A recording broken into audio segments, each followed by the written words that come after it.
All right, Ken Barrett Laundromat how to. A bit of a chest cold bronchitis issue, so bear with me on the talking today. Just making a template for an Imonex coin drop. We got to put it in, so I'm going to work through a few steps. Just I've got a bunch to do, so instead of kind of hacking away and just working as I go, I'm practicing on some sheet metal and I'll make a template out of it. So we get the cover comes on the plate on the front here, because you got to cut some of the metal out of the existing coin drop place. So I took that off and just made a paper template that's going to allow the opening we need, and made a couple of photocopies of it and whatever else I needed to do, and then finally got to one. Actually, to photocopy, what I had to do was put some blue paper behind it just so it would show up better, and then I cut out this copy of it that I'd made. And then we're down over here on my racetrack floor and just taking a piece of ductwork, because that's what I had around, and figured I'd dive into it. And I'm just cutting out that template. So I've got it marked here where the metal piece is going to be. Just grab the paper again. So this is getting cut out this way. So I've got that piece cut out, and then it's going to be kind of hard to see on here, but right about there you can see where I put the whole templates. So what I'm going to do is I'll cut this out. Now this is the size of, you get messed up in there, but hold the camera and use both hands at the same time. So that's the size of what I need. So I'm going to cut this template bigger. So I'll cut out a big chunk of this. And once I get over and I get working on the first one, I'll make some little corners and I'll bend the edges so that it'll sit right in place, and I'll be able to just kind of clip it into place on the existing coin drop faceplate. So that way it'll be really easy to push it on there, draw out this template, drill the holes out, and then just use my little Dremel tool to cut it out. And there's, I think you got to cut the top of the coin drop box just because it drops in a little different location than the originals.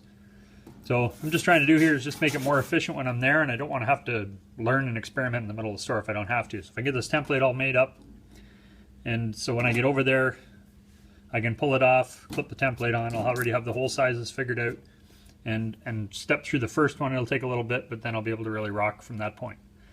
So I'll add some more to this as I go, but this is the first spot, just getting the template made up out of metal. You can use cardboard and paper, but if you're doing more than one or two, it's going to wear out and your holes are going to start getting off. So you better just grab some sheet metal and just make a template up out of that. And there we go. Imonex coin drop on a piece of ductwork. So we get the template knocked out, holes all set up. It's not square around the edges, but I'm not really worried about that right now. Once I get it over there, like I said, I'm going to trim it and I'm going to fold the edges over so that it'll line up and be a template to just snap into place. But this let me do all this stuff at in my office / storage room, / work room, and everything else I need in here. So I got this out of the way, figured out what tools I needed, all that kind of stuff. So again, when I show up at the store, I've got just what I need, and I can see how much of a mess it's going to make, how much noise it's going to make, and make sure I'm not doing it beside a customer or throwing sparks at somebody. So next step is off to the store. Ken Barrett, Laundromat How To. We're in the store, and what we're going to work on today is changing out these the current quarter-only coin drops and installing the Imonex quarter dollar token and dollar coin drops into these. There's a few changes got to make. You see from the previous steps, just dig it out here. We made the template already, so I made this template over in my office workshop storage room, and so once I get it in here, I'll square it up to fit inside to kind of bend around the edges of this one, so we've got a good good solid fit on it, and it's all centered up and squared and looks pretty. And then we'll pull this existing drop out, we'll cut out the holes we need, and we'll give you all the steps on that, and then we'll get this new one bolted in. The nice thing with these ones, they just plug right in and away you go. May have to check some programming just to make sure that the coin 1 and coin 2 are set up correctly. I think I defaulted them both the same just in case I switched the wires back and forth previously.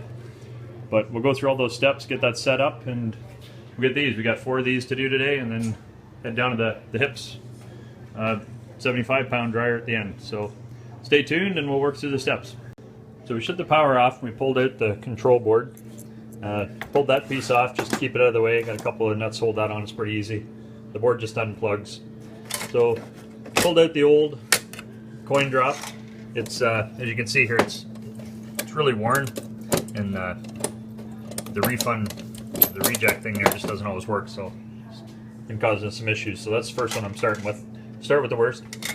So I've trimmed down the template a little bit, so it'll fit inside the back here.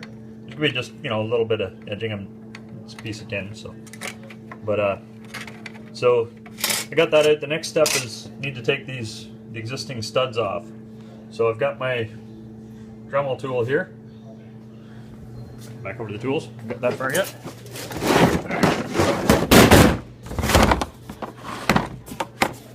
So I've got my Dremel tool, and I've got some small cutoff blades for it. Another package here, and it's just a little small cutoff wheel. And what we're going to do with that is cut these off as flush as we can. Once you get to that point, there's no going back on this, so you could always run bolts through there if you wanted to, if you really had to, but at this point, we're not going back. So once we get those knocked off, then we can position this just where it's going to be based on, you know, you got the existing hole there and how this is going to sit in, that stuff. So we'll get that positioned into there, just where it's going to be.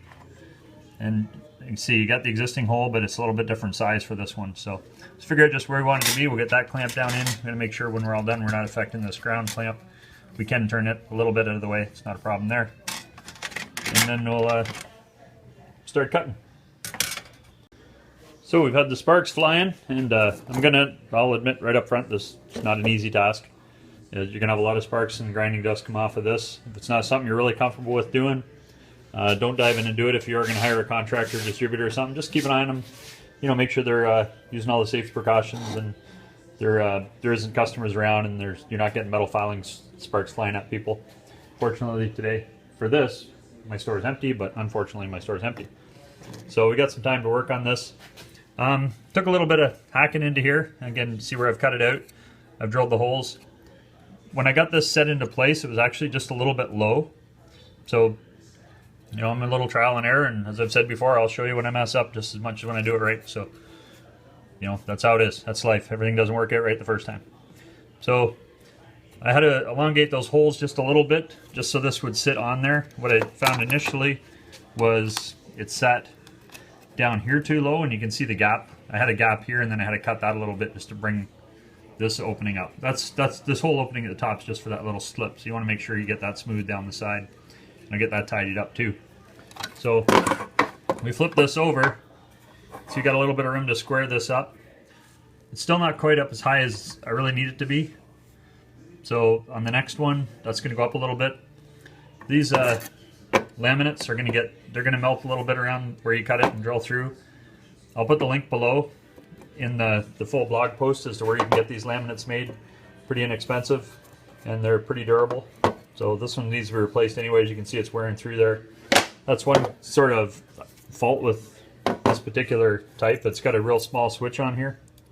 So what'll happen is as it starts to wear, the switch gets a little loose, and then if you're not right on top of it, people start sticking their keys in there and bend the switch, and then it just gets messed up. So this particular one, it needs a new switch, and we'll need some new laminates. But again, these are really inexpensive.